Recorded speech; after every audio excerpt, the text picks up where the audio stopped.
Assalamualaikum warahmatullahi wabarakatuh. Alhamdulillahi rabbil alamin. Wassalatu wassalamu ala syafil mursalin wa ala alihi wa sahbihi ajma'in. Qala rabbi syrah li sadri wa yassir li amri wahlul 'uqdatam min lisani yafqahu qawli wasaddid lisani wahdi qalbi bihaqqi sayyidina Muhammadin sallallahu alaihi wasallam. Wa ba'da fa inna asdaqal hadis kitabullah wa khairal hadi hadi Muhammadin sallallahu alaihi wasallam wa syarrul umuri muhdatsatuha wa kullu muhdatsatin bid'ah. Alhamdulillah, syukur pada Allah Subhanahu wa taala, pada malam ni kita bertemu untuk kita sambung baca Sunan Abi Daud. Pada malam ni insya-Allah kita akan masuk hadis yang ke-51, yang mana yang lepas kita dah bincang dua, iaitu hadis yang ke-49 dan hadis yang ke-50. Dalam hadis yang ke-49 hari itu kita ada cerita tentang seorang sahabat Nabi namanya Abu Musa Al-Ash'ari. Abu Musa Al-Ash'ari ni orang Yaman tapi membesar dekat Madinah. Kita ada cerita sejarah dia seberingkaslah berkenaan dengan Abu Musa Al-Ash'ari dan siapa yang dikatakan sebagai keturunan Al-Ash'ari. Al-Ash'ari ni asalnya nama keturunan daripada Yaman, dan Abu Musa Al-Ash'ari ni apabila dia memeluk agama Islam, lepas tu dia balik ke Yaman, dia berjaya menyeru orang-orang Yaman hampir 50 orang untuk kepada agama Islam. Itu melibatkan Abu Musa Al-Ash'ari. Abu Musa Al-Ash'ari ni, kita ni kalau dengar orang nama Al-Ash'ari ni, apa yang kita terbayang agak-agak? Imajinasi kita lah, kawan-kawan kita pun ada nama Al-Ash'ari kan. Kita selalu terbayang ni orang Asy'ari ni badan dia besar imajinasi kita lah. Abu Musa Asy'ari ni watak dia, orang dia badan dia kecil. Badan dia kecil dan dia kurus. Abu Musa Asy'ari lepas tu dia dah tua. Dalam riwayat sebut dia ni dah tua tapi rambut dia tetap tidak beruban. Dia ni nak kata apa, awet muda lah kot. Boleh kata dia awet muda Abu Musa Al-Ash'ari. Dan kita ada cerita tentang bagaimana kelompok Al-Ash'ari ini mereka nak ikut Nabi SAW pergi perang Tabuk. Ingat cerita kita itu kan? Dia nak pergi perang tapi tak ada kenderaan. Nabi Muhammad kata nak pergi macam mana, tak ada kenderaan. Makanya tiba-tiba datang ada satu orang datang, dia menawarkan unta kepada Nabi Muhammad SAW. Jadi adalah kenderaan. Jadi arahlah mereka ni, dah mereka kata nak ikut sama, pergilah kan. Cuma ni sampai tengah jalan tu, geng-geng Asy'ari ni dia bersembang sama-sama dia. Dia berbual sama dia, dia kata kita rasa silap pergi tekan Nabi untuk nak pergi perang. Nabi dah kata dah awal-awal tak boleh. Jadi bila kemudian lepas pada tu dia orang balik, dia orang jumpa dengan Nabi SAW, dia orang bagi tahulah kepada Nabi SAW bahawasanya mereka rasa menyesal desak Nabi sediakan kenderaan untuk mereka pergi perang Tabuk. Tapi Nabi Muhammad SAW kata tak, itu tak susah bagi aku. Sebenarnya itu semua telah dihantar oleh Allah Subhanahu wa taala kan. Itu kita cerita gitu. Cumanya masa cerita dia orang pergi jumpa dengan Nabi SAW, dia orang buat permintaan dengan Nabi. Pada masa tu yang cerita hadis kita itu, iaitu Abu Musa Al-Ash'ari dia nampak Nabi Muhammad SAW bersugi. Cara Nabi sugi tu Nabi gosok dekat lidah kan. Itu kita cerita itu kan. Itu gambaran cerita dia. Itu hadis yang ke-49. Yang keduanya kita baca hadis yang ke-50. Nabi Muhammad SAW cerita Aisyah, Nabi Muhammad ada dua orang, seorang orang muda, seorang orang tua duduk di sisi Nabi SAW. Kemudian Nabi Muhammad SAW bersugi. Masa Nabi SAW sedang bersugi itu, tiba-tiba dapat wahyu daripada Jibril AS agar memberi kayu sugi itu kepada orang tua daripada dua orang tadi kan. Lalu Nabi Muhammad pun bagi kayu sugi tadi untuk hamba Allah itu bersugi menggunakan sugi Nabi SAW kan. Karena dia sebut itu bahawasanya ada dua riwayat. Satu riwayat kisah itu melibatkan mimpi Nabi SAW. Mimpi Nabi, bermimpi kejadian yang dikatakan Nabi Muhammad diberikan wahyu dan berikan kayu sugi pada yang tua itu. Kejadian itu berlaku dalam mimpi Nabi SAW. Cuma dalam cerita Aisyah cerita tu bukan dalam kejadian mimpi. Dalam cerita Aisyah Jadi ana ada sebut dua riwayat, satu riwayat Aisyah, satu lagi riwayat Abdullah bin Umar. Jadi Abdullah bin Umar tu dia cerita kejadian itu adalah mimpi Nabi SAW. Adapun Aisyah cerita dia bukan gambarkan itu sebagai mimpi. Dia cerita benda tu macam live ataupun bahasa kita sekarang panggil yaqazah. Secara real macam itulah kan. Di situ tu adalah penakwilan yang kita dah kupas panjang lebar berkenaan dengan dua keadaan tersebut. Ingat itu kita dah bincang lah dalam canggung kita lepas. Kita alhamdulillah kita dah sampai 50 hadis dah. Kita belajar hadis ni secara tersusun, step by step. Sabar kita belajar ni kan. Lepas tu ana catat semua, ana tulis. Semua tu ana buat dalam blog, ana ada share dalam grup tu kan. Boleh ambil manfaat lah Tak tahulah akan datang, sebab Haji Mus kata dia tengok ana punya tulisan dia. Ana ni orang tak sekolah. Ana cakap jujur lah, ana memang sekolah ana di Malaysia paling tinggi ni adalah darjah 6. Tu je kan. SPM tak ada, PMR semua tak ada. Tak tahu pergi mengaji pondok, lepas tu pergi belajar Pakistan, lepas tu pergi belajar di Mesir, balik Malaysia, sambung belajar kat Malaysia ni, ambil master, sekarang sambung PhD. Itu je lah kat Malaysia. Tapi yang rendah ni, yang bahasa Melayu apa ni, ana tak belajar. Yang duk menulis-menulis, boleh menulis ni bukan sebab belajar. Nulis ni sebab rajin-rajin nak menulis, lama-lama pandai menulis. Tu je kan. Bukanlah kita belajar bedal je, silap tak apa, tapi belajar pelan-pelan kan. Jadi bila anda tulis tu, kadang-kadang ada ejaan tak betul, kadang-kadang cara susunan ayat tak betul. Sembang dah dengan Haji Mus. Haji Mus kata tak apa, dia akan baiki lah. Mana tahu akan datang, bila himpun banyak-banyak boleh jadi kitab.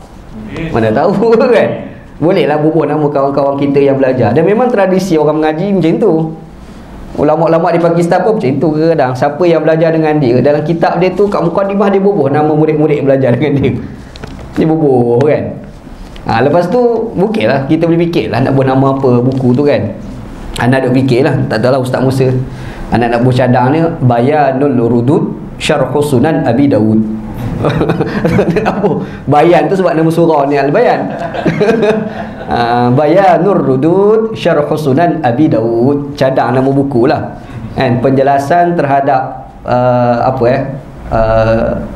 kritikan-kritikan ataupun Bayanus Syukuk Syarh Sunan Abi Dawud, penjelasan terhadap keraguan-keraguan syarah kepada Sunan Abi Daud. Cadang-cadang lah. Akan datang lah, anda tahu kan, sebab dah banyak sebenarnya. 50 ni kalau kita import dah tebal sebenarnya tapi apalah, akan datang lah. Haji Mus dia ada rajin sikit, dia kata dia boleh edit. Tu anda bersyukur banyak kan. Ok, type. Pada malam ni insyaAllah kita akan masuk hadis yang ke-51 Kita masih lagi dalam bab yang ke-27, tapi hadis yang ke-51 insyaAllah. Ok, Ustaz Musa, tafadhal Ustaz, tafadhal. Bismillahirrahmanirrahim. Qala al-Imam al-Hafiz Abu Dawud Sulaiman bin Ash'ath al-Azdi as-Sijistani. Haddatsana Ibrahim bin Musa al-Razi, akhbarana Isa bin Yunus an Mis'ab an al-Miqdam bin Shuraih an abihi qala qultu li Aisha bi ayyi shay'in kana yabda'u Rasulullah sallallahu alaihi wasallam idza dakhala baitahu qala bi siwaki. Okey, type. Hadis yang ke-51 ni sebagai sambungan daripada tajuk bab yang ke-27, iaitu bab pada menjelaskan berkenaan dengan bersugi menggunakan sugi orang lain. Itu tajuk dia kan.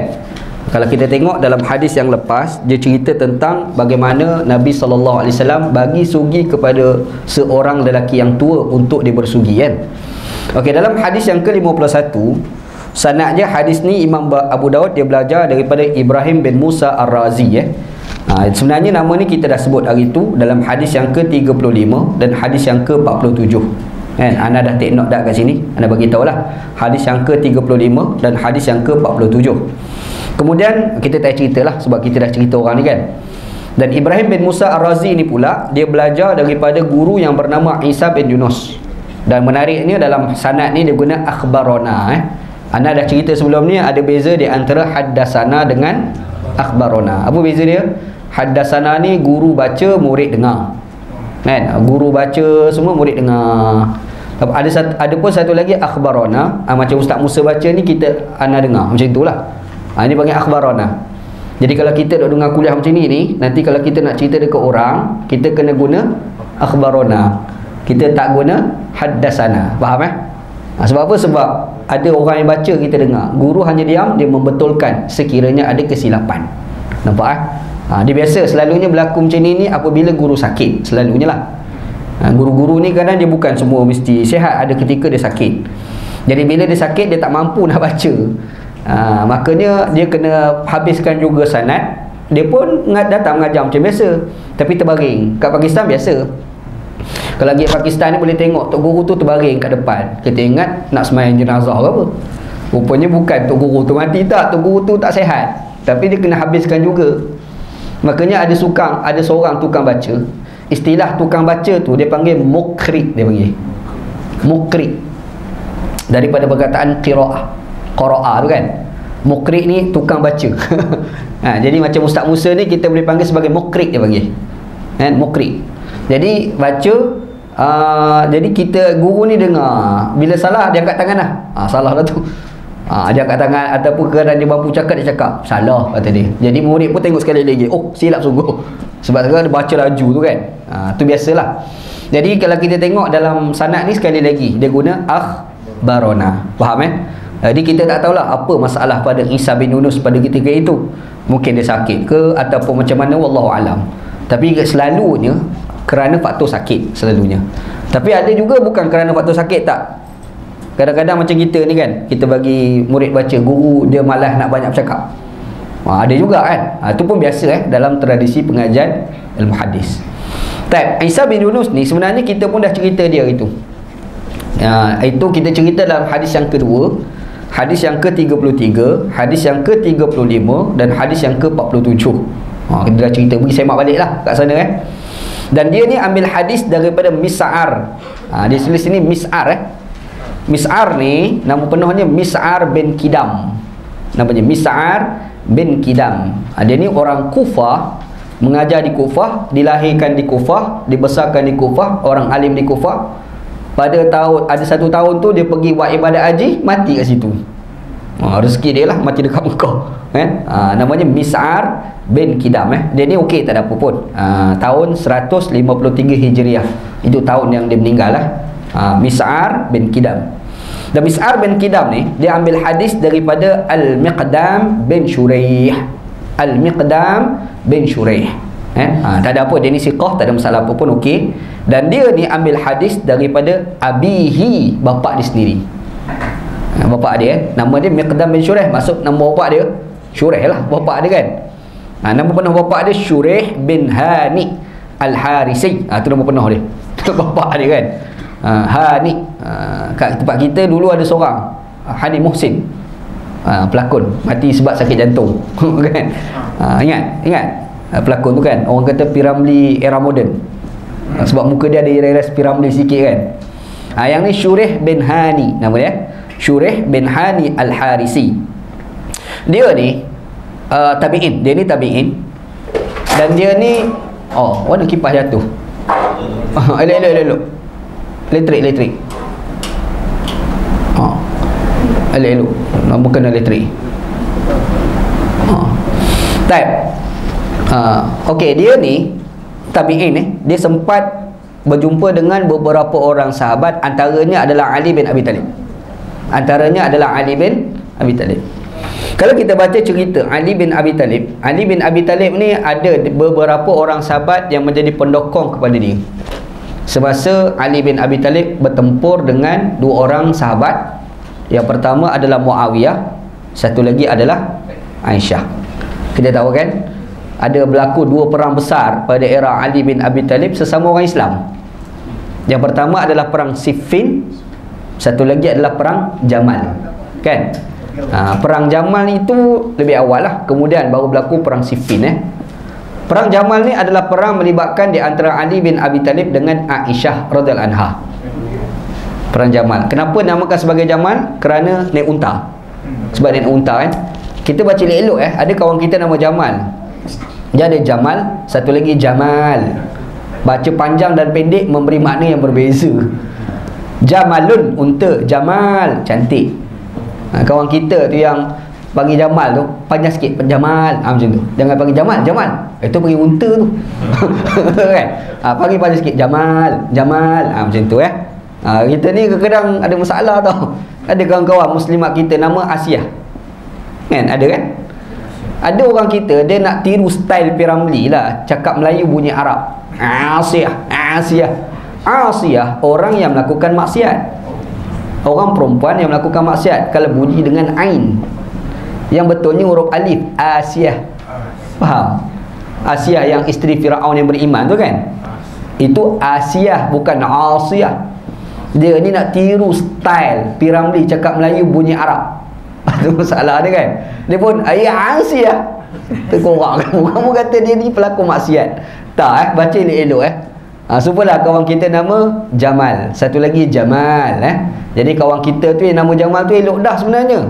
Cuma cara kita sebut tu yang menyebabkan dalam sebutan Arab memberi makna yang berbeza. Ambil ingatan lah sikit kita kena ingat kawan-kawan kita panggil itu, yang dipanggil itulah yang akan dipanggil dekat akhirat nanti. Nama tu lah. Faham kita ni kadang-kadang nama lain, panggilnya lain.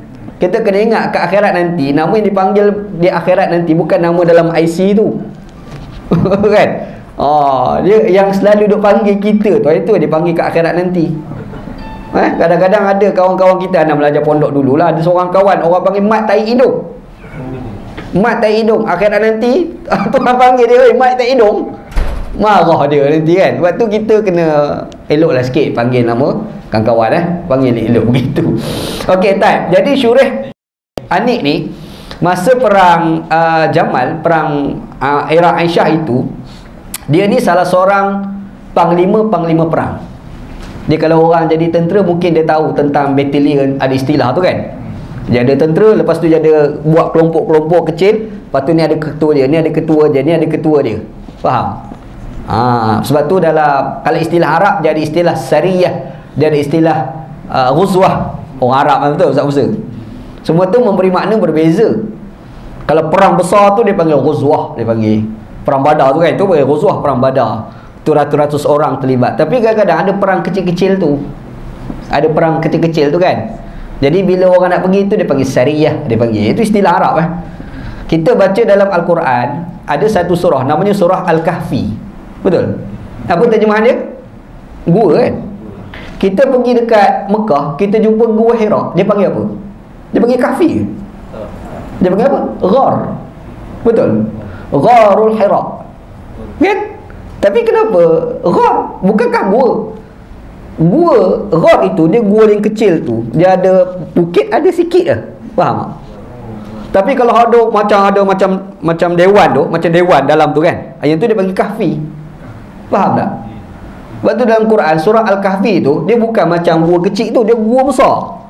Sebab tu dia orang boleh masuk 7-8 orang boleh tidur macam rumah dah lah dalam tu. Faham tak? Itu perbezaan perkataan dalam bahasa Arab. Kalau kita tahu perkataan itu, kita akan tahu pemaknaan terhadap ayat Al-Quran ataupun hadis Nabi SAW. Okey, sekarang ni kita nak cerita bila orang pergi perang. Dia perang ni mungkin ramai-ramai pergi. Lepas tu dalam ramai tu dia mesti ada buat kelompok kecil, dia pecah-pecahkan grup tu kan. Jadi antara salah seorang panglima dalam grup-grup itu yang dibina itu Pak Haji ni lah, Syurih bin Hani ni, perawi ni. Maksudnya dia ni bukan orang biasa juga. Di sisi Ali bin Abi Talib dia ni agak orang hebat. Dalam perang Siffin, dia seorang tu dia jaga 400 orang tentera. Dia seorang jaga 400 orang tentera. Ni orang nama Syurih bin Hani. Cuma dia ni mati lepas pada tu dalam satu perang yang berlaku dekat Iran pada era Ali bin Abi Talib. Ada berlaku satu perang, dia pergi dekat situ bersama dengan seorang sahabat namanya Abu Bakrah. Nama dia Abu Bakrah. Dia sahabat Nabi ni. Nak cerita ni satu benda nak sebut dah. Mungkin kita pernah dengar ataupun kita dah tahu ataupun ada di kalangan kita yang tak tahu.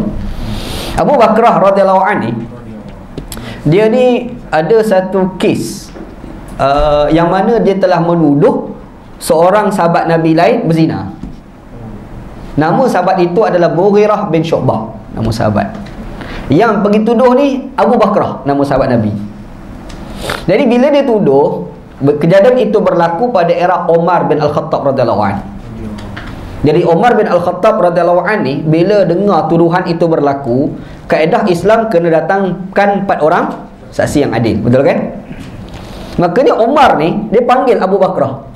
Dia panggil Abu Bakrah, mari sini.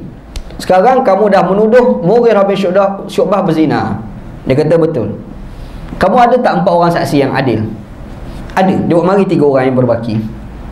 Bila datang dekat dia 3 orang yang berbaki, yang adil itu, Umar tanya pada tiga-tiga tu, kamu ni tengok dengan mata kepala ke atau macam mana? Tiga-tiga tu semua jawab, oh kami bukan tengok dengan mata kepala seperti mana kayu celak masuk lubang celak, tapi kami tengok itu dekat luar dia, nampak kain gerak je. Umar kata tak boleh. Umar kata tak boleh. Jadi sekarang ni penyaksian kamu tu tidak boleh diterima, maka hendaklah kamu tarik penyaksian. Kalau tak, kamu kat belakang kena bedal. Dia kaedah qazaf kan kena sebat 80 sebatan kan. Jadi tiga-tiga ni bila kata macam tu dia tarik. Dia kata ya kami tengok kain selimut, bukan tengok betul-betul tu, bukan tengok macam kayu celak masuk tu kan.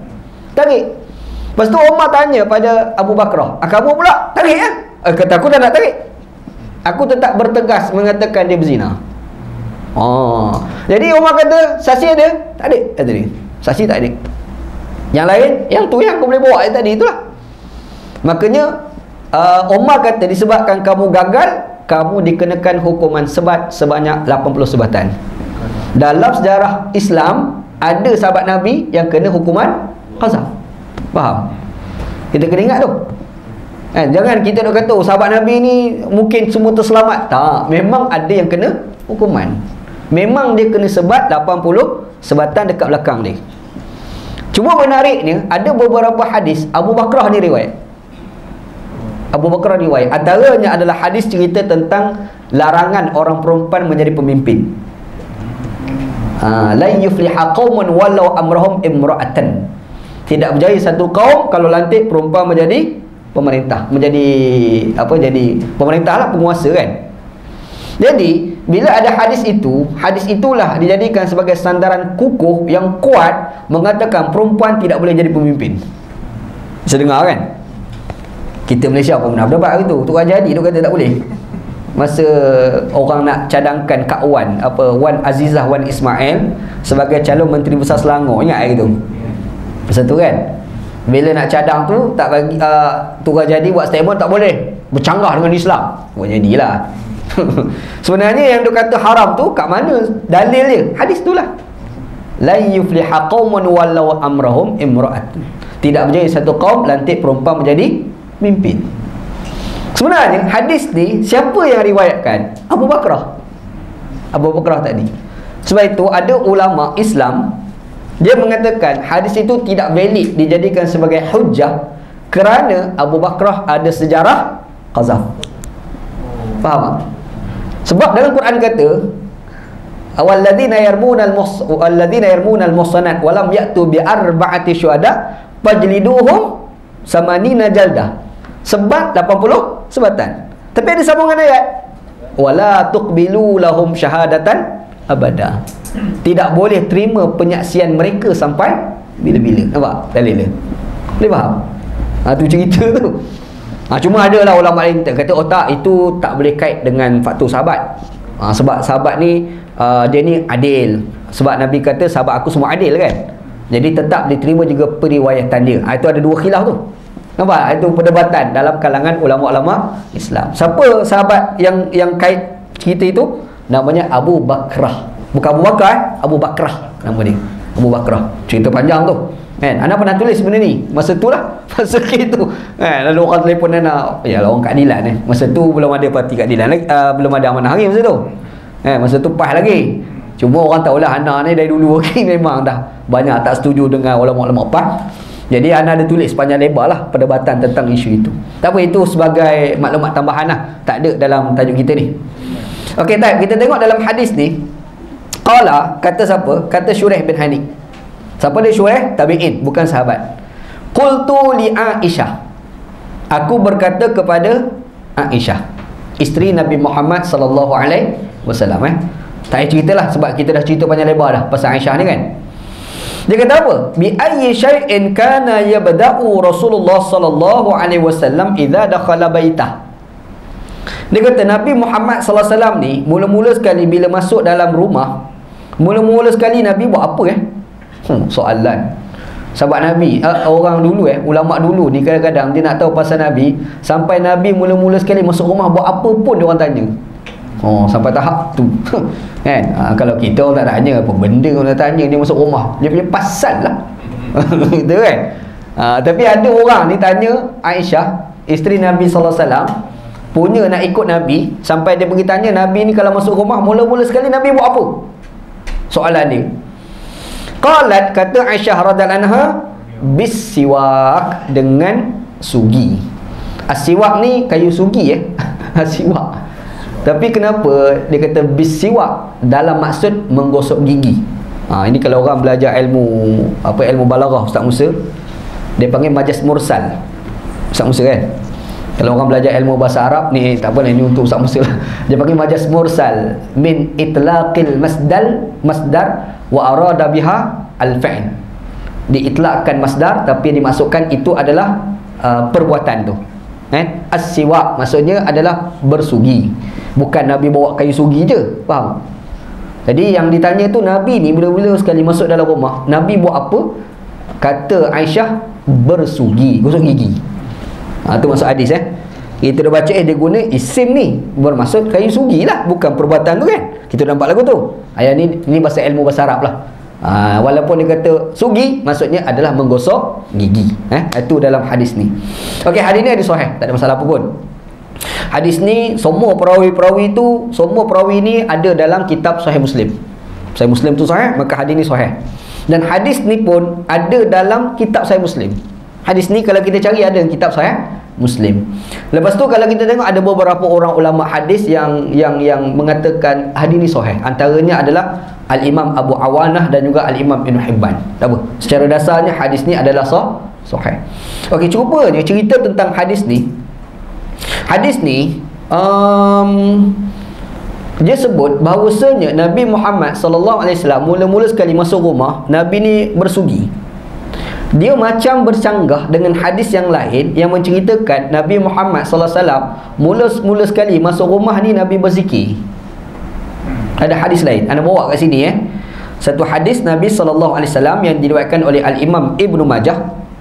Nabi Muhammad sallallahu alaihi wasallam bersabda, "Idza dakhala ar-rajul baitahu fa dzakarallahu 'inda dukhulihi wa 'inda ta'amihi."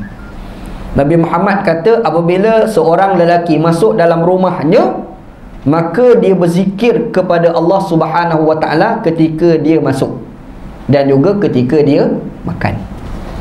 Jadi kalau kita tengok dalam hadis ni, nampaknya Nabi Muhammad sallallahu alaihi wasallam suruh kepada kita bila masuk rumah mula-mula sekali berzikir. Tiba-tiba kita baca dalam hadis ni bersugi. Betul? Macam canggah. Sebenarnya tak canggah. Dia boleh gabung dua perkara tu. Sebab sambil-sambil bersugi memang boleh berzikir. Betul? Kita sambil-sambil bersugi gigi nak berzikir, baca je lah. Yalah zikir tu lah, bukan hu-hu tu. Takut dia gosok hu-hu kan. Zikir betul tu lah kan. Jadi kalau kita tengok kat sini, dan motif yang disebut dalam hadis berkait dengan berzikir semasa masuk rumah ni disebut oleh Nabi sallallahu alaihi wasallam. Nabi kata apa? Kalau kita masuk rumah, kita mulakan dengan berzikir kepada Allah. Qala asy-syaitan, syaitan akan bercakap. Syaitan cakap apa? La mabita lakum wala asya'a. Pada malam ni kita tak ada tempat tidur, kita tidak ada tempat untuk nak makan malam. Jadi kalau kita masuk rumah, kita berzikir kepada Allah, pada malam itu syaitan ni kata kita tak ada tempat nak tidur. Kata syaitan. Nampak Kalau kita makan, kita berzikir kepada Allah sebelum di awal kita makan, syaitan akan kata pada malam ini kita tak ada makan malam. Itulah hikmah kenapa kita berzikir semasa awal kita masuk dalam rumah. Boleh ada orang tanya, kalau kita nak pastikan rumah kita tidak dimasuki jin, macam mana kita nak buat?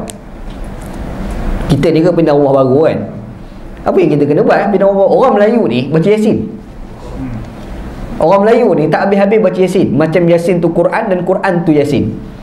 Padahal Quran tu berlambak surah-surah lain, Al-Baqarahnya, Al-Imrannya, An-Nisa'nya kan. Dia tak nak baca, dia ambil Yasin tu. Malam Jumaat Yasin, pindah rumah baru Yasin, anak nak pergi belajar luar negara Yasin, anak habis belajar balik ke Malaysia Yasin lagi. Apa lagi? Khatam Quran. Semua Yasin. Kita pun confuse. Macam tak ada surah lain dalam Quran ni. Sebenarnya yang Nabi Muhammad SAW ajar, kita masuk rumah, kita rumah baru ni, apa yang kita kena buat? Baca surah Al-Baqarah. Inna syaitana la yadkhulu baitan tuqra'u fihi suratul Baqarah. Atau hadis Nabi SAW. Imam Bukhari riwayat hadis tu. Nabi kata syaitan itu tidak akan masuk di dalam rumah yang dibacakan dalam rumah itu surah Al-Baqarah. Jadi maksudnya pindah rumah baru baca Baqarah lah. Tak boleh ustaz, panjang sangat. Masalah panjang tu lah. Kan? Dia sebenarnya tak jadi masalah, mudah je. Kita ambil Quran tu kan, mushaf sekarang ni kan orang buat satu juzuk, betul tak? Cuba kita bagi, kau baca setengah juzuk, kau baca setengah juzuk, kau baca setengah juzuk, ataupun kau baca 2 muka surat, yang ni baca 2 muka surat, cukuplah satu surah Al-Baqarah tu. Tak ada susah apa pun, betul tak? Baca. Sebab dalam hadis tu Nabi Muhammad tak kata kita seorang baca sampai habis. Nabi hanya mengatakan umum lafaz, tuqra'u fihi suratul Baqarah, dibacakan pada rumah itu surah Al-Baqarah. Yang penting baca.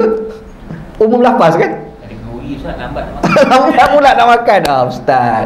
Kan Ustaz Musa pula bawa pula ikan kepari kepala ikan kan. Lagilah gangguan semua kan. Yang sebenarnya Yasin pendek. Yasin pendek sikit banding baca Yasin kan. Nak baca surah Al-Baqarah. Okey, yang nak cerita ni amalan yang terbaik kita baca surah Al-Baqarah. Faham Satu lagi dalam hadis yang kita jumpa ni pula, Nabi Muhammad ajar bila kita masuk rumah, kita baca, kita berzikir kepada Allah Subhanahu wa taala. Jadi di sini kita nampak 2 perkara lah. Yang pertama berzikir, yang kedua adalah bersugi. Itu yang diamalkan oleh Nabi sallallahu alaihi wasallam seperti mana yang diceritakan oleh Aisyah radhiyallahu anha gitu. Baik. Kalau kita tengok dalam hadis yang ke sebelum ni ada yang ke-50. Dalam hadis tu Nabi Muhammad sallallahu alaihi wasallam bersugi, dan kayu sugi Nabi berikan juga kepada orang lain. Betul kan? Dalam hadis yang ke sebelum ni. Dalam hadis ni bermaksud dia nak bagi tahu kepada kita, bersugi ni digalakkan bukan kita je, orang lain pun kena bersugi juga. Boleh faham Itu tujuan dia. Dan apa tujuan kita bersugi? Tujuannya adalah untuk memastikan mulut kita ni tak berbau. Nak memastikan mulut kita tidak berbau. Dan antara tempat yang kita ni kena pastikan mulut kita tidak berbau ni adalah ketika kita berkomunikasi dengan isteri kita, dengan orang rumah kita, dengan anak-anak kita. Faham? Sebab itu Nabi Muhammad bila dia balik rumah, dia usuk gigi. Faham? Kita ni kadang-kadang kita jaga, kita dengan kawan kita, kita dengan bini kita, pergi mampuslah kan kau. Kita fikir kan, kau try lah. Dia fikir kan. Jadi kita nampak di sini Islam dah ajar pada kita, Nabi Muhammad dah ajar pada kita, kita ni antara tujuan bersugi untuk memastikan bau mulut kita yang tak bagus itu terhindar. Betul kan? Dan kita dah terbayang datang surau, datang masjid. Rupa-rupanya antara benda yang diajar oleh Nabi, ketika kita dengan bini kita pun sama. Kita dengan bini kita pun, kita kena pastikan mulut kita tidak berbau. Itu akhlak dan adab yang telah diajar oleh Nabi Muhammad SAW kepada kita. Ni hadis ni. Faham Nampak sebab itu dalam hadis yang ke sebelum ni dia cerita tentang orang lain. Sebab Nabi Muhammad dia berkomunikasi bukan dengan isteri dia, dengan orang lain pun dia komunikasi dengan sahabat-sahabat kan. Dan kita dah cerita sebelum ni, kita ni antara tempat digalakkan kita bersugi ni apabila kita nak pergi tempat orang ramai. Sebab itu digalakkan kepada kita sebelum semayang kita bersugi, nak solat jemaah kan. Sebab nak pastikan mulut kita tidak berbau. Yalah, bayang kau kalau pagi subuh tak gosok gigi, dan mamak tu pula memang jenis tak gosok gigi pula. Kalau dia gosok gigi hari-hari tu boleh tahan. Ada orang ni memang dia tak nak gosok gigi, dia malas nak gosok gigi. Lepas tu dia semayang subuh pagi tu dia baca habis member sebelah, juling member sebelah tu kan. Maksudnya Nabi dah ajar sama-sama kita ni, kita kena jaga dah komunikasi tu kan. Kita duk terbayang kita dengan kawan kita je, macam hadis yang ke-50 hari tu. Dalam hadis yang ke-51, bukan itu je kamu kena jaga, kamu dengan isteri kamu pun kamu kena jaga, kamu dengan anak kamu pun kamu kena jaga. Faham Itu hikmah yang kita boleh faham daripada hadis ni. Antara lain secara tak langsung kita boleh faham Nabi ni rupa-rupa dia baik dengan isteri dia. Dia baik. Ada satu hadis Nabi SAW, Nabi kata khairukum li ahlihi wa ana khairukum li ahli wa idza mata sahibukum fad'uhu, kata Nabi. Nabi kata sebaik-baik kamu adalah orang yang paling baik dengan ahli keluarga dia. Kita ni kadang-kadang baik dengan orang lain, dengan bini kita tak baik. Betul? Saya dengan kawan-kawan berlalu tapi dengan bini dia maki selamberak lah. Bomba-bomba nak bagi kan. Nabi kata aku adalah orang yang terbaik dengan ahli keluarga aku. Tu Nabi SAW. Lepas tu kalau kita baca dalam hadis yang lain, ada satu cerita tahu berkait dengan seorang tabi'in, nama ni Yazid An-Nakhai. Dia ni pergi jumpa Aisyah radhiyallahu anha. Dia pergi tanya Aisyah radhiyallahu anha, Nabi Muhammad sallallahu alaihi wasallam ni kalau dekat rumah, Nabi buat apa Nabi ni kalau dekat rumah, Nabi buat apa kat rumah? Takut balik-balik tidur terlentang ke? Mana tahu kan? Dia balik-balik tidur terus, contohlah kan. Nabi dia bersembang ke? Ni soalan lah. Kan, seorang tabi'in Yazid An-Nakhai, dia pergi tanya Aisyah radhiyallahu anha, isteri Nabi sallallahu alaihi wasallam. Aisyah kata kana yakunu fi mihnati ahlihi. Nabi ni kalau dia balik rumah, dia akan buat kerja seperti mana isteri buat kerja di rumah. Maksudnya dia buat apa? Kalau isteri rumah apa? Basuh pinggan, masak, lipat kain kan. Itu yang dibuat oleh Nabi semasa di rumah. Itulah sebenarnya watak Nabi Muhammad sallallahu alaihi wasallam. Agak menarik juga kan. Kemudian kata Aisyah, fa iza hadaratis salat qama fa shalla. Dia buat kerja tolong isteri lah, dia masak, dia tolong lipat kain apa macam itulah. Tiba-tiba masuk waktu sembahyang, dia terus berhenti, dia terus bangun pergi ke masjid untuk menunaikan solat. Itulah watak Nabi Muhammad sallallahu alaihi wasallam. Jadi di sini ni kita dah belajar banyak benda lah. Yang pertamanya adalah Nabi ni dia jaga komunikasi dia dengan isteri dia, hinggakan mulut yang berbau pun dia jaga. Nampak kan? Yang keduanya, Nabi SAW ni rupa-rupa duduk kat rumah, dia memang jaga isteri dia. Dia akan tolong isteri dia dekat rumah. Itulah antara pengajaran kita boleh ambil daripada hadis ni. Okey, kita masuk pula bab yang ke-28 insya-Allah. Sila Ustaz Musa. Babu fi ghusl siwak. Hadatsana Muhammad bin Bashar. Hadatsana Muhammad bin Abdullah al-Ansari. Hadatsana أنبسة بن سعيد الكوفي الحاسب حدثني كثير عن عائشة أنها قالت كان النبي صلى الله عليه وسلم فيعطيني سواكا لأغسله فأبدأ به فأستاك ثم أغسله وأدفعه إليه. Okey, type hadis yang ke-52 ni dalam bab yang baru bab yang ke-28, babu ghusli siwak. Kayu sugi tu perlu dibasuh. Jangan guna letak kat poket, basuh pun dah. Kan 3-4 hari agak-agak jadi apa benda kayu sugi tu kan. Jadi rupa-rupanya ada satu benda yang kita kena bincang. Bersugi tu ialah bersugi tu, tapi basuh pun kena basuh. Memang kena basuh gitu. Type hadis ni yang cerita ni adalah Muhammad bin Bashar, guru Imam Abu Daud dan juga Imam Bukhari lah, guru dia. Dan kita dah cerita dia ni dalam hadis yang ke-13 hari tu. Kita dah cerita dah.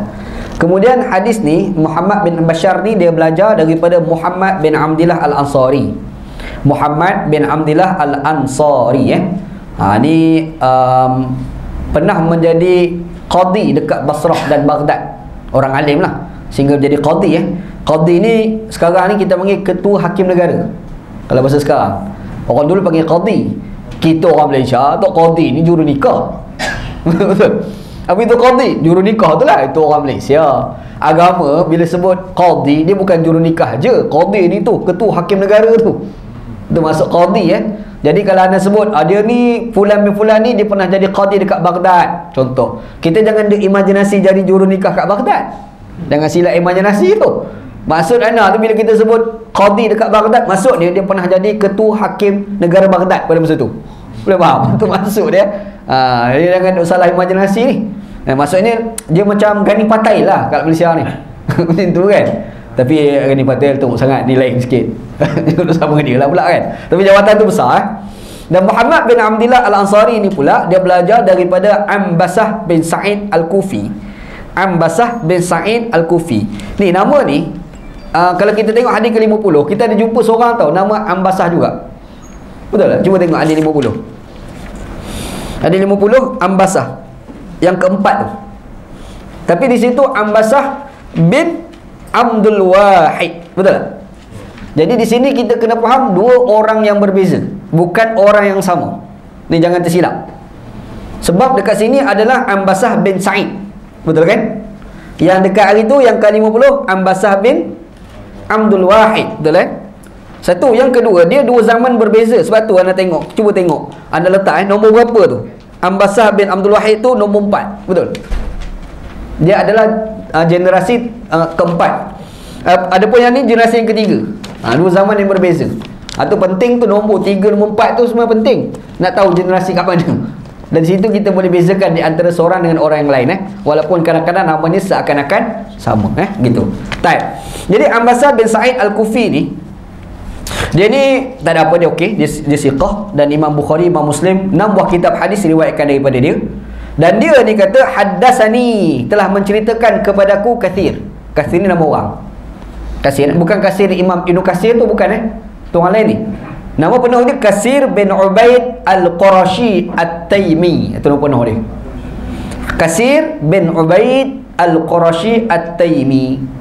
Dia ni adalah bekas hamba Abu Bakar As-Siddiq.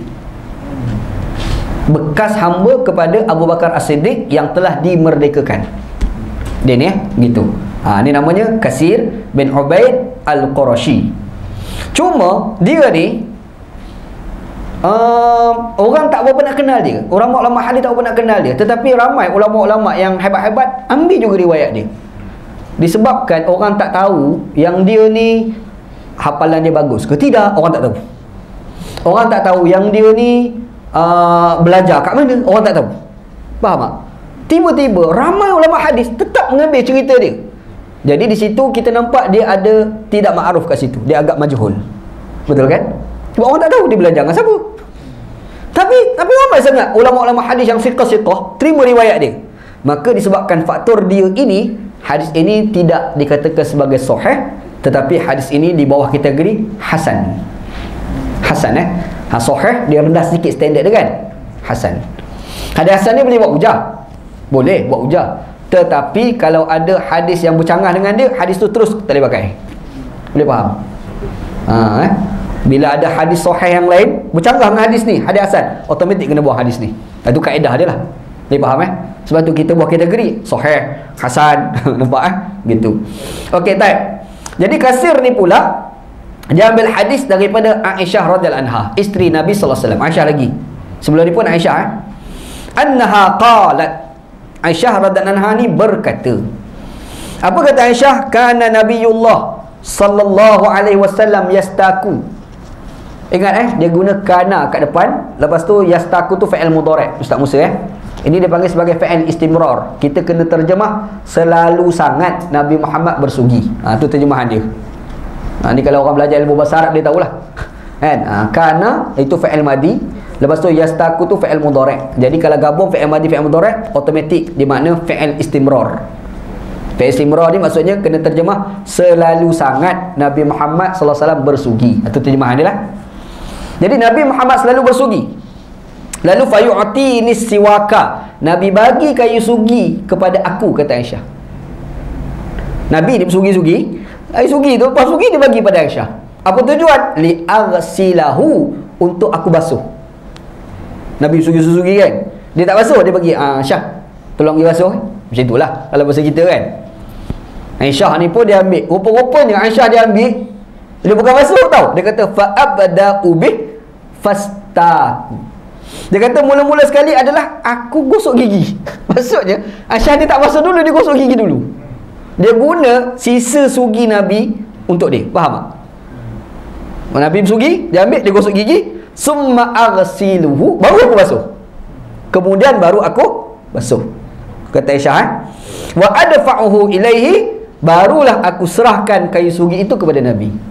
Maksudnya apa?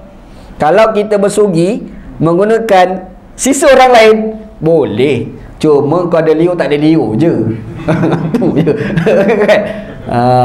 Boleh kan? Hukumnya boleh. Cuma kalau kau nak termuntah, itu cerita lain. Cerita kedua kita kena faham satu benda, hukum halal haram bukan terletak atas liu kita. Hukum halal haram itu terletak kepada apa Quran kata, apa yang hadis Nabi kata. Faham Itu hukum tu. Ada sekali ni cerita Ana mengajar dekat satu masjid di Selangor, Masjid Al-Hidayah, Kelana Jaya, Hidayah. Lama ni, cerita lama lah. Masjid tu pun kuat pah. Masa tu kita pah lagi lah. Dia adalah duk kuliah tu, ada seorang Pak Haji ni, dia hantar satu SMS dekat Ana sebelum Ana kuliah. Dia kata apa? Masa tu belum ada WhatsApp masa tu SMS baru. Dia kata, Ustaz, tolong kupas tentang makan dekat kedai orang kafir. Hukum makan di kedai orang kafir. Tu soalan dia lah. Ana pun kuliah, habis kuliah tu Ana pun okey, sebelum tutup ni ada orang tanya soalan, boleh ke tidak kita makan dekat kedai orang kafir? Ana pun sebutlah perbahasan hukum. Yang pertama, Ana kata asal halal haram ni tidak ada satu nas pun sebut kalau kafir masak maka haram. Tak ada. Yang ada ni base kepada makanan tu babi ke tak, contoh. Zat makanan itu haram atau tidak kan. Yang kedua, zat makanan itu mungkin halal, tapi cara menyediakan makanan itu mungkin haram. Contoh, tak sembelih. Ayam tu kan halal, tapi kalau tak sembelih haram juga. Tapi kalau orang kafir masak, tak apa, tak ada masalah pun.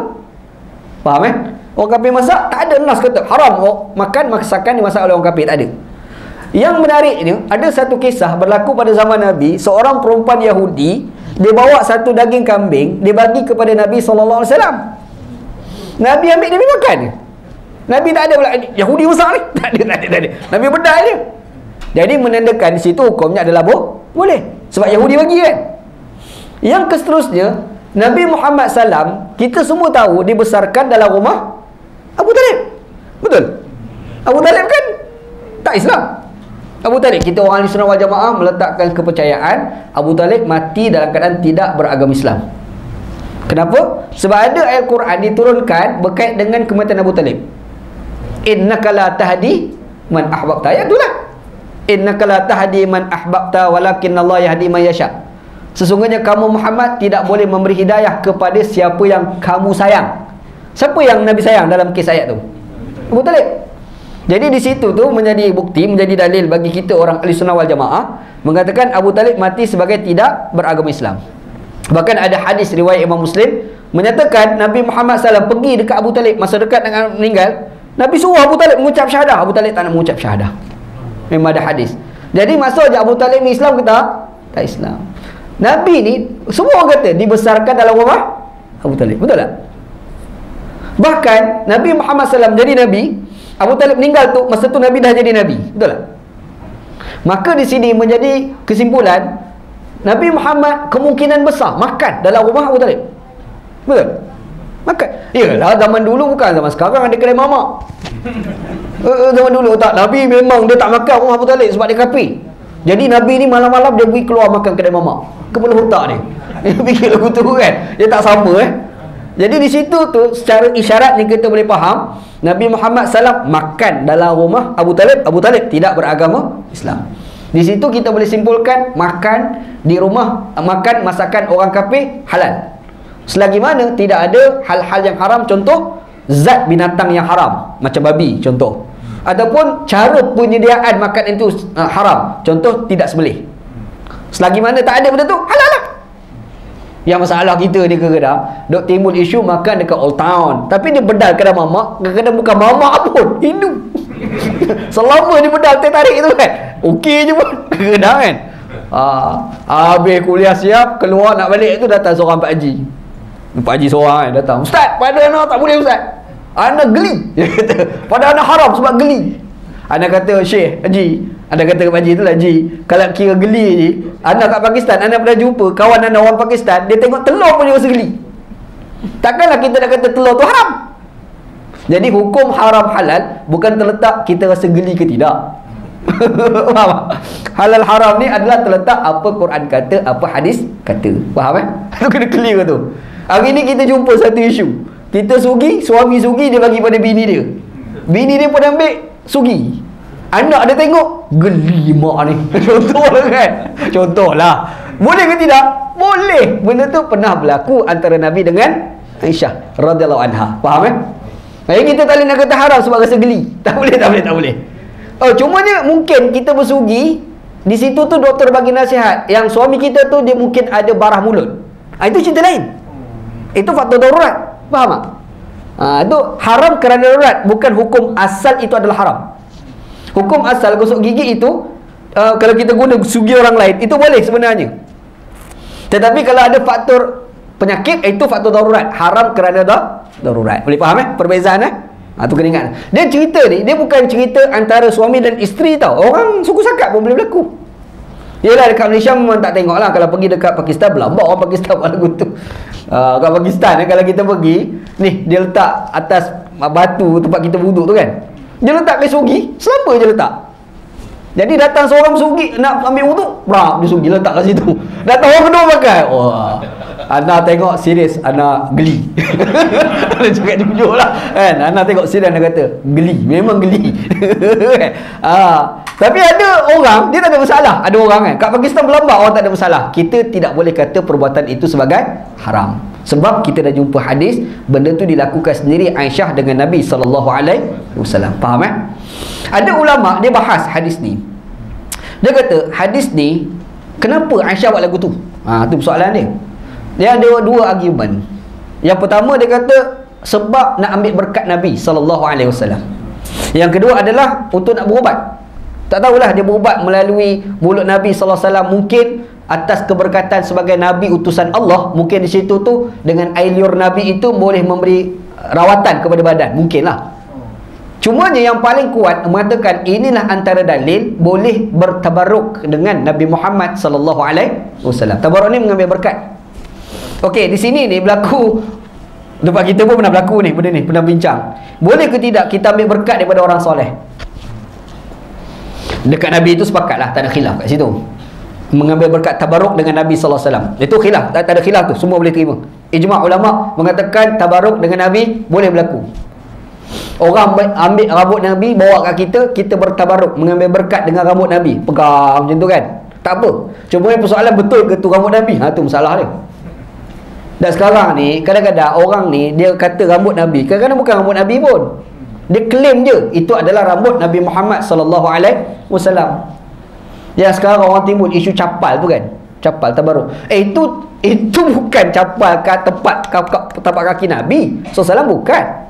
Yang kita kata tabaruk dengan tapak kaki Nabi tu yang dekat Mekah tu ada kaki Nabi, kita pergi pegang tapak kaki tu, yang tu baru tabaruk betul. Faham tak? Ini replika, buat bentuk sama, mari kat sini kita ambil tabaruk. Itu merepek. Itu merepek. Boleh faham? Ada orang ni kadang-kadang dia ambil tu rambut, dia kata ini rambut Nabi Muhammad SAW, kita pun ambil pergi pegang. Persoalan dia betul ke? Tu soalan dia. Konsep tabaruk dengan rambut Nabi itu memang boleh berlaku. Konsep tabaruk dengan rambut Nabi itu memang boleh berlaku. Tapi bila orang bawa mari rambut, kita kena tanya dulu, betul ke itu rambut Nabi? Tu persoalan dia. Macam kita sebut, ada tak konsep wali Allah? Wali Allah ada. Konsep wali Allah ni memang ada. Tapi bila datang individu tertentu, kita kata dia tu wali Allah. Yang tu yang perlu persoalkan. Betul ke Muhammad tu wali Allah? Konsep wali Allah tu memang ada. Tapi apabila seseorang individu diklaim sebagai wali Allah, yang tu yang dipersoalkan. Sebab macam mana kita nak tahu orang tu wali Allah? Itu persoalan dia. Dia dalam kaedah Islam ni, dia ada satu kaedah, la ya'rifu zal fadli illa dhaw. Tidaklah dikenali seseorang itu ada kehebatan kecuali yang mengiktiraf orang itu ada kehebatan adalah orang yang ada hebat juga. Orang tu hebat, bila datang orang hebat kata dia ni hebat, baru hebat macam tu kan. Imam Syafi'i itu hebat kerana Imam Malik yang hebat tu kata dia hebat. Kita ni duk kuliah macam ni lah, contoh duk kuliah, anak duk kuliah macam ni, yang kita ni tak pernah belajar pun ilmu Islam, dengar ustaz duk berceramah, ustaz Wanji ni hebat, yang dia ni bukan ada background pengajian agama pun. Jadi apakah Ustaz Wanji itu jadi hebat? Tak hebat, sebab yang mengiktiraf itu adalah orang yang tidak hebat. Faham? Dia kena ada orang hebat juga. Dia ni memang alim, dia ni memang pakar, dia ni ada PhD, duduk dalam kuliah, dia dengar, dia berkeluar, alim dia ni.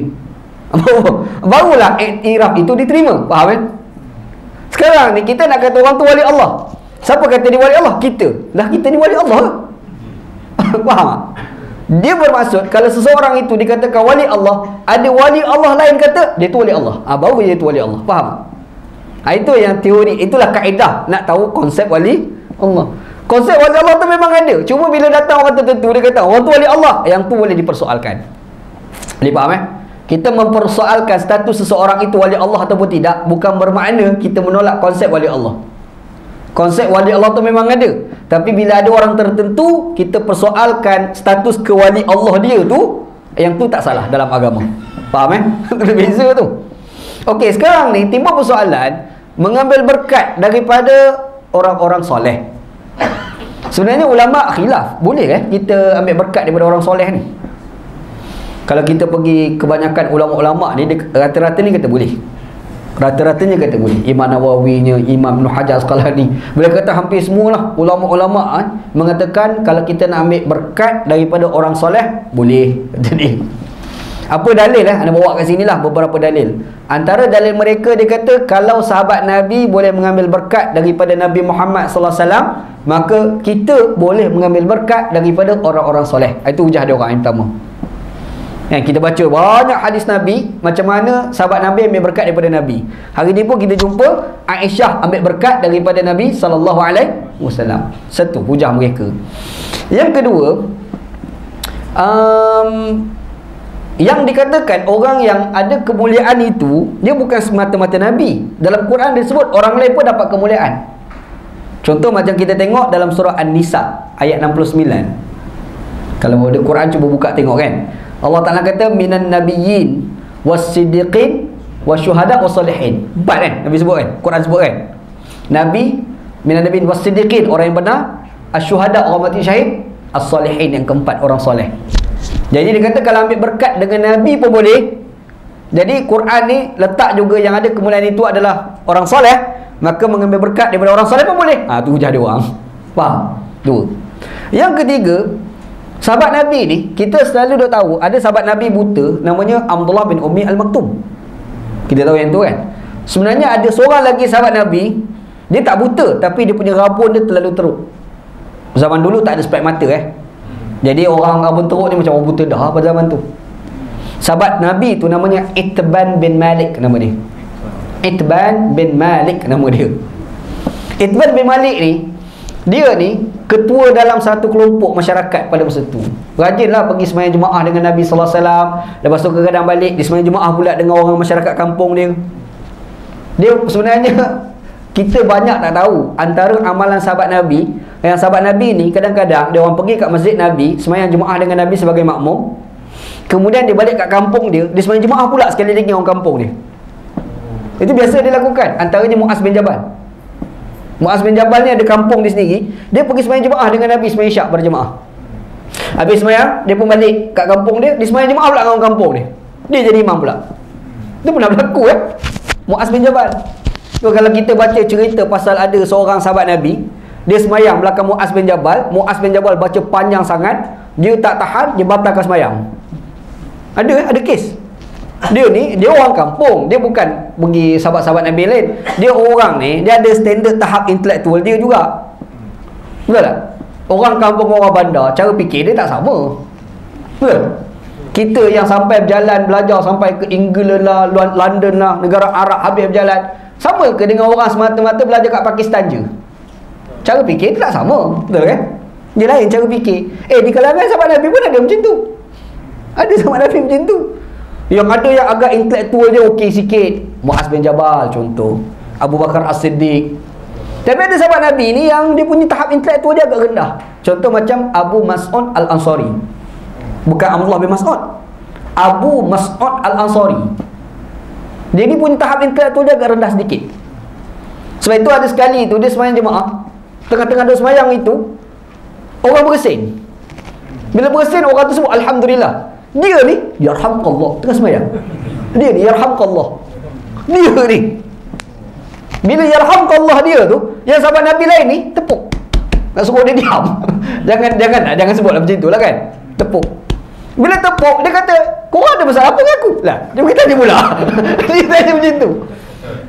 Sampai habis selesai sembahyang, Abu Mas'ud cerita Nabi Muhammad jumpa dia. Dia kata Nabi Muhammad ni akhlak dia baik, Nabi tak pernah marah aku. Nabi tidak mengangkat suara yang tinggi. Nabi Muhammad bagi tahu padaku, solat ini adalah tempat kita berzikir kepada Allah dan tidak layak sebarang perkataan yang lain. Kalam ajnabi, tu kata Nabi sallallahu alaihi wasallam kan. Tu cerita. Maksudnya ada sahabat Nabi macam tu tau. Ada sahabat Nabi macam tu sebenarnya di kalangan para sahabat Nabi. Sebab itu ada satu cerita, Muaz bin Jabal, dia balik kampung dia lepas dia sembahyang jemaah.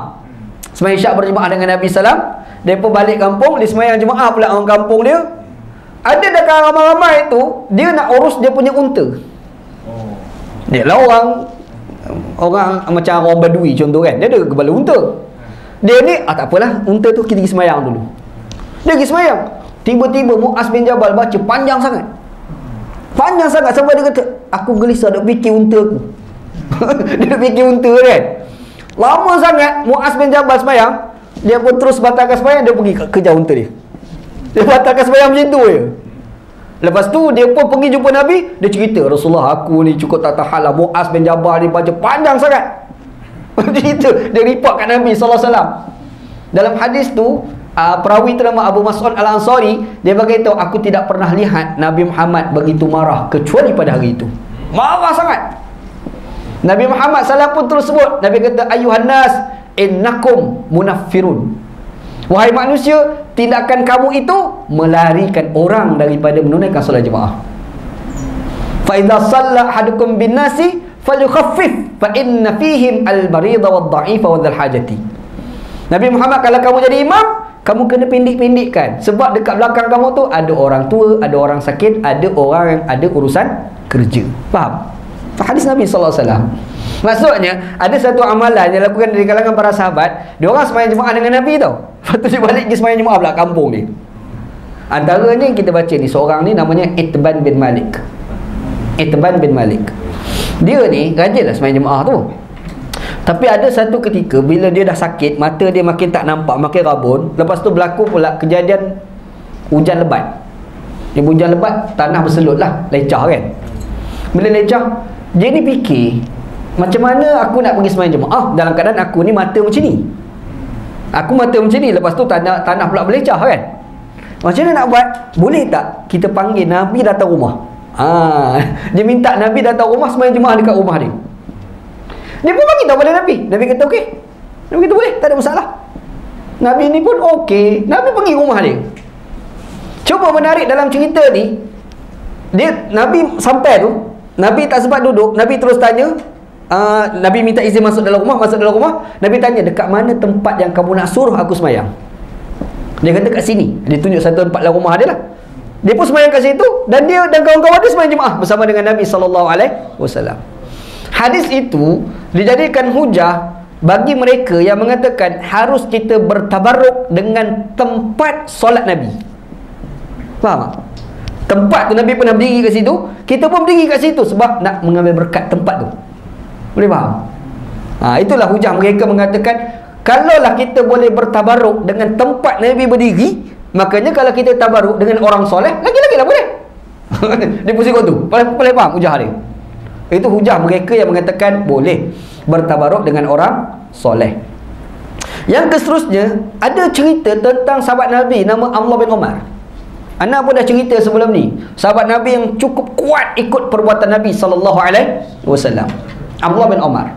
Yang anda dah cerita sebelum ni, yang mana dia pergi satu tempat, ada pokok, dulu ada pokok satu tempat, sekarang masa zaman dia tak ada pokok, dia tunduk kat situ. Orang tanya, kenapa kamu tunduk? Dia kata, dulu masa Nabi Muhammad SAW hidup dulu, sini ada pokok, ada dahan. Jadi Nabi Muhammad lalu, Nabi tunduk. Sekarang tak ada dah pokok, aku tunduk juga sebab nak ikut Nabi. Orang tafsirkan dia nak ambil berkat daripada Nabi SAW. Faham tak? Jadi berkat di situ tu berkat apa? Berkat pada Nabi ke ataupun berkat pada perbuatan Nabi SAW? Perbuatan tu kan. Nah, ada orang menafsirkan tempat itu, tempat tu berkat. Maka di situlah mereka berhujah, kalau pada tempat pun kita boleh ambil berkat, pada orang soleh lagi-lagi lah boleh. Tu hujah dia orang. Faham tu hujah mereka ni. Yang lain lah, ada seorang tabi'in tau, namanya Sabit Al-Bunani nama dia. Dia ni bila jumpa dengan Anas bin Malik, dia akan pegang, dia akan cium tangan hamba Allah tu. Dia akan cium tangan hamba Allah tu. Lalu dia kata, yadun masad yada Rasulullah sallallahu alaihi wasallam. Inilah tangan yang pernah bersentuhan dengan tangan Nabi sallallahu alaihi wasallam. Jadi daripada hadis-hadis ni, hujah-hujah ni lah, inilah pandangan yang mengatakan boleh bertabaruk dengan orang soleh. Ada sebilangan ulama lain tak setuju. Ada. Kalau dunia hari ni Saudi lah banyak tak setuju. Bembas dia tulis, ada kitab khusus dia tulis lah pasal tabaruk dengan orang soleh ni kan. Dia kata tak boleh. Yang pertama dia kata tabaruk ni khusus untuk Nabi. Dia kata tak boleh berlaku kepada selain daripada Nabi. Lepas tu ada tak bukti yang sahih mengatakan sahabat Nabi sama-sama mereka tabaruk? Dia ujar kat tu. Tak mana tahu antara Abdullah bin Umar dengan Anas bin Malik ke? Kan? Lepas tu yang kita bawa mari cerita Al-Bunani tadi tu. Dia kata cerita tu ada, tapi sanad tak ada. Cerita tak ada sanad. Maka mereka tak berapa nak kuat nak pegang hujah tu. Faham kan? Apatah lagi dia kata kebimbangan ni bila kita kata tabaruk dengan orang soleh, takut-takut dia bawa pada taksub. Jadi bila taksub dia lebih bahaya tau. Takut-takut nanti dia ada perasaan kata orang tu macam Tuhan lah, wakil Tuhan lah. Faham? Sebab tu dia orang mengelak. Okey, ni kita dah dengar ni dua pendapat ni. Satu kata boleh, satu kata tak boleh. Dah kita nak pakai mana satu? Kan?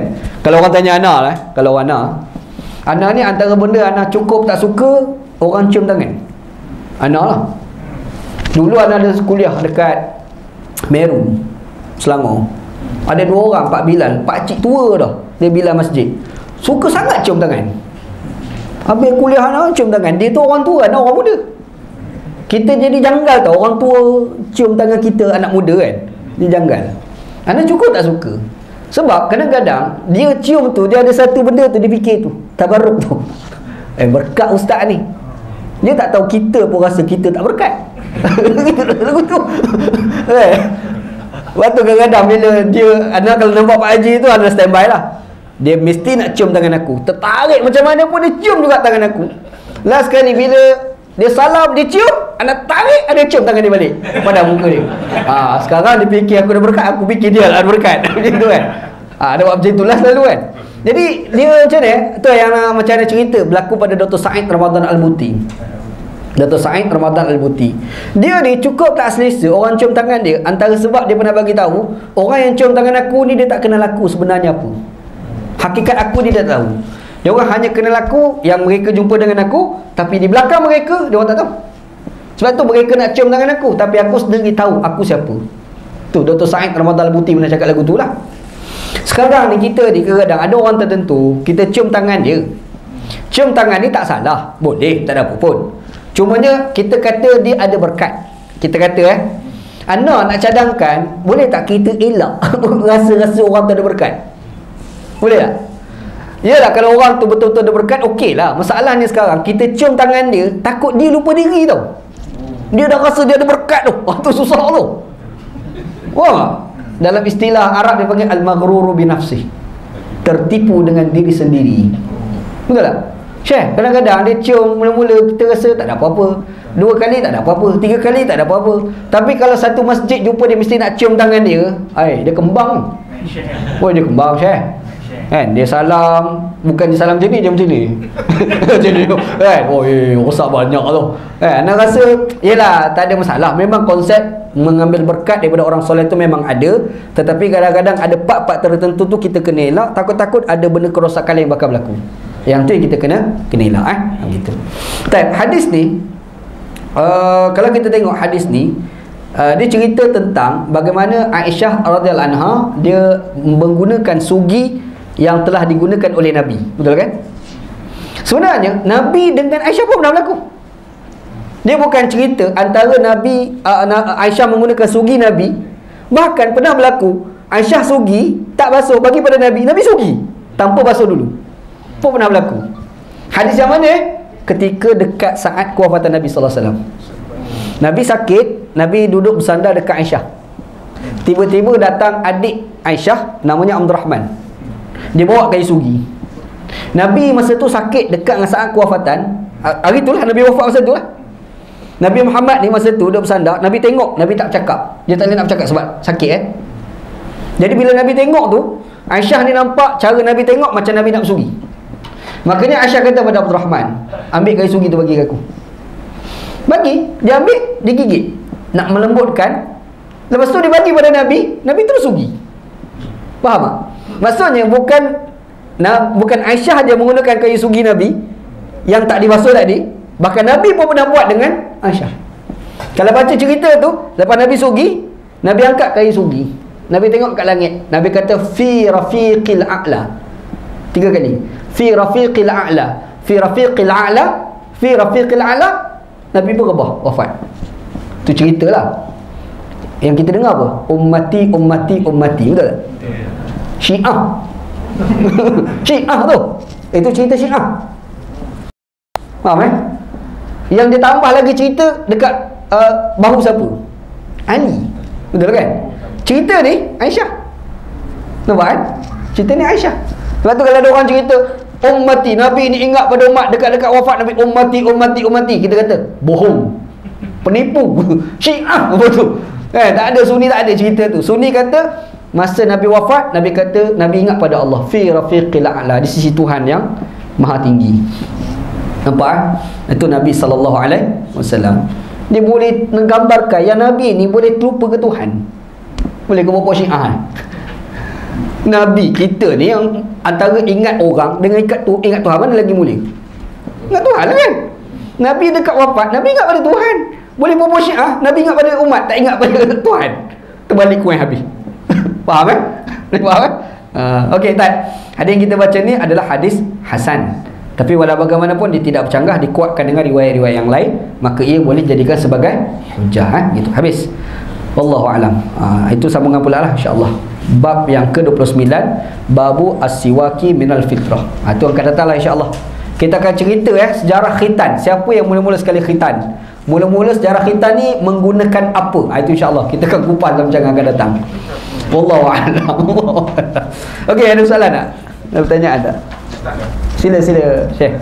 Pasal ucapan Nabi waktu akhir tu fi rafiqil a'la. Fi rafiqil a'la. Macam kita ni maknanya selain pada ucapan apa ni? Talqin, syahadah. Boleh juga dengan ucapan. Boleh, tak ada apa-apa. Fi rafiqil a'la, lepas tu la ilaha illallah kan? Gitu. Nabi SAW dengan Tuhan ni rapat. Kita orang jahil ni, orang biasa ni, masalahnya kalau kita baca dalam hadis-hadis Imam Al-Qurtubi jawab mari dalam kitab dia At-Tazkirah. Dia kata orang ni dekat nak mati akan ada gangguan. Antara gangguannya adalah syaitan datang berupa dengan rupa mak dan bapa kita. Duduk belah kanan, duduk belah kiri. Jadi syaitan yang berupa dengan rupa bapa kita ni, dia akan kata mut ala dinil yahud fa innahu khairul adyan. Syaitan bukan bapa kita, berupa dengan rupa bapa kita. Orang semua tak nampak, kita je nampak. Dia kata mut ala dinil yahud fa innahu khairul adyan. Matilah kamu atas agama Yahudi kerana itu sebaik-baik agama. Syaitan yang berupa dengan rupa mak kita ni pula, dia kata mut ala dinil nasara fa innahu khairul adyan. Matilah kamu atas agama Nasrani kerana itu sebaik-baik agama. Ini berlaku kepada kita Benda tu tak berlaku pada Nabi SAW. Jadi kita tu disebabkan itulah yang ada konsep laqidu mautakum la ilaha illallah. Ajarlah kepada orang yang nak mati di kalangan kamu itu la ilaha illallah. Gitu Kita pergi ajarlah talqin. Kalau nampak berat dia nak sebut la ilallah, kita mulakan dengan sebut Allah dulu. Bukan hu dia jauh dulu. Mana tahu kan? Ajak Allah dulu, sebut Allah. Dia boleh sebut Allah pun kita ajak la ilaha illallah. Tiba-tiba disebut. Bila sebut kita stop dah jangan ajar dah. Dia sebut la ilallah, kita stop jangan ajar dah. Biar kita tengok je dia. Dia pun cakap benda merepek, benda mengarut. Kita ajar pula. Biarlah last kali perkataan dia adalah la ilallah. Tu maksud dia. Faham? Sebab dalam hadis kata man akhiru kalamihi la ilaha illallah dakhala al-jannah. Barang siapa yang akhir perkataannya adalah la ilallah, wajib syurga. Itu kata Nabi SAW. Itu yang Nabi ajar kepada kita lah. Wallahu a'lam, wallahu a'lam. Kaki orang soleh. Kaki orang soleh tu ada cerita itu kan. Ada cerita dari itu cium kaki ni memang ada fatwa kita boleh. Tetapi standarannya tak berapa kuat. Hadis yang cerita standard hasan sahaja, tak sampai sahih. Ada cerita hari itu kan. Hadis itu standard hasan, tak sampai kepada sahih. Hadis yang cerita orang cium kaki Nabi itu digambarkan Nabi atas kenderaan. Jadi bila atas unta tinggi, dia cium itu dia tak sampai sujud. Faham tak? Yang masalah kita ni, dia sujud kat kaki. Itu isu dia, masalah tu. Sebab tu Imam Malik antara ulama yang melarang kita merendahkan kepala kita kepada orang. Tak boleh. Sebab apa? Ada hadis kan Nabi kata, kalaulah boleh orang sujud kepada orang, sudah pasti aku akan suruh isteri sujud kepada lelaki. Betul kan? Ada tu bila? Sebab tu Imam Malik berujar, kalau sampai sujud itu tak boleh. Itu Imam Malik lah. Ada ulama lain membenarkan, adalah yang membenarkan, tapi tak kuat pengujahan dia. Sebab hujah dia kepada hadis Nabi SAW yang ada orang cium kaki Nabi. Tapi kalau kita baca konteks hadis, ketika itu Nabi atas kenderaan, Nabi atas unta. Bila atas unta, maksudnya dia tak sujud, dia berdiri. Maksudnya macam kita tu lah. Faham? Faham itulah perdebatan dia. Padahal elah cari tok guru mana cium kaki hamba Allah tu. Macam cerita Hindustan lah pula. Wallahualam. Apa ustaz ni? Kathir Ibn Ubaid At-Taimi ni dia Radi wa Aisyah. Apa dia? Radi wa Aisyah. Radi, apa dia, orang yang meminum susu Aisyah radhiyallahu anha kan. Macam tu. Sebenarnya ada pertikaian. Ada orang kata yang tadilah perawi nama Kathir tu kan, Radi'u Aisyah. Radi' Aisyah ni maksudnya anak susuan Aisyah. Dia pernah minum susu Aisyah radhiyallahu anha. Ada orang bersoal sebab Aisyah tak ada anak. Faham tak? Sebab tu ialah orang klaim, tapi betul ke? Sebab tu anda tak sebut tadi. Kan? Ada anda baca dah. Sebab kalau orang kata Radi' Aisyah, dia pernah minum susu Aisyah radhiyallahu anha, persoalannya Aisyah tidak pernah ada anak. Tak ada anak nak susu macam mana? Zaman dulu bukan zaman sekarang. Sekarang mungkin logik sebab ada ilmu perubatan untuk memberi susu kan. Tapi zaman dulu tak ada. Makanya kalau orang kata si Kasir dia adalah anak susuan Aisyah, itu kurang tepat. Boleh diragui dakwaan tersebut gitu. Wallahu a'lam. Sebab mesti dia tengok kitab, dia jumpalah. Anda jumpa dah, tapi anda tak sebut. Okey, wallahu a'lam, wallahu a'lam. Wa sallallahu ala sayyidina Muhammad wa ala alihi wa sahbihi ajma'in walhamdulillahirabbil alamin. Bismillah.